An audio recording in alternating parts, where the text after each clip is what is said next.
बिस्मिल्लाहिर्रहमानिर्रहीम। वो जो निहायत मेहरबान है, उसी ने कुरान की तालीम फरमाई, उसी ने इंसान को पैदा किया, उसी ने उसको बोलना सिखाया।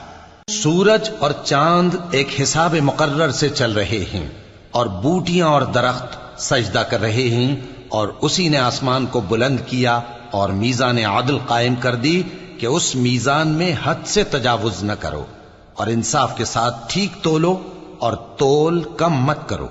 और उसी ने खलकत के लिए जमीन बिछाई, उसमें मेवे और खजूर के दरख्त हैं जिनके खोशों पर गिलाफ होते हैं, और अनाज जिसके साथ भुस होता है, और खुशबूदार फूल। तो ऐ गिरोहे जिन्नो इंस, तुम अपने परवरदिगार की कौन कौन सी नेमत को झुटलाओगे?